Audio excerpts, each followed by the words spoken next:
Alas, my friends, we have come to the final video. We're going to be talking about pivot tables, and here I have some sample data.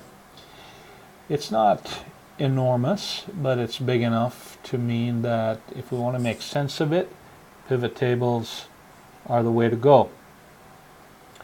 So in order to create a pivot table from this data, I'm going to select the entire set of data and everything that's on this sheet by clicking here in the top left corner and selecting everything. Then I'm going to go to my Insert button and hit Pivot Tables. It's going to ask me if I want to use that range. Yes, it's A through G, so it automatically detected where the data is on this sheet, and it's going to do all the way down from each of those columns.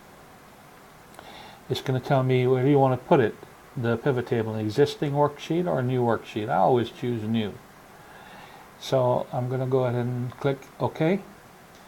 And here I have my new sheet with my pivot table sort of template ready to go. The thing to know about pivot tables is that it's going to take all the columns or fields, that's what they call them, and bring them over here on your right. So you see it says pivot table fields. And I'm going to choose what I want to do with each of these fields. In most pivot tables, you're going to have a lot more than that.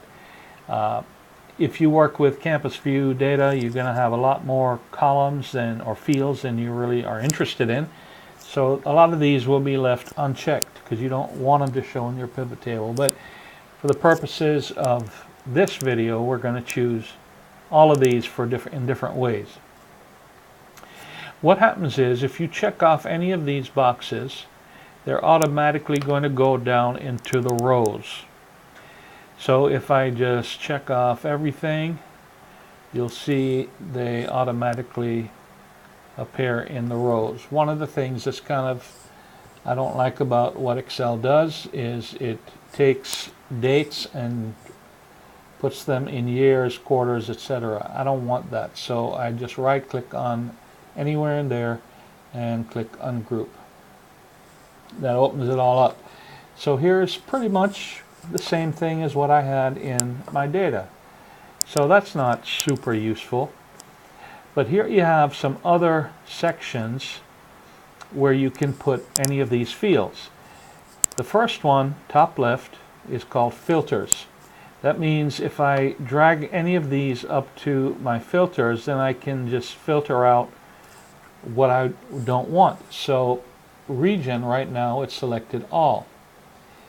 If I click there, it's going to give me a choice central, east, or west. If I just want one of them, I can click on any of them and I'll get them. If I want more than one, then I check off that box, select multiple. But right now, let's say I only want to see what's going on in the central region.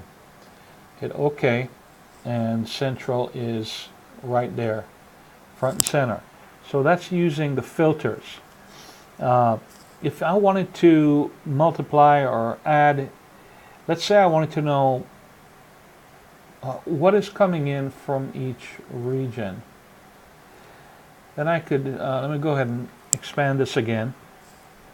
If I take my total, drag it over to values, it's going to default to a count. How many values exist? I don't want that. What I want is, I'm going to go to Value, Field Settings, and instead of value, I'm going to click on Sum, and it's going to give me a subtotal for each of these people. The total amount for each of these people, how much, I don't know what they did, how many they sold or whatever. Jones sold 95 units of pencils, cost $1.99.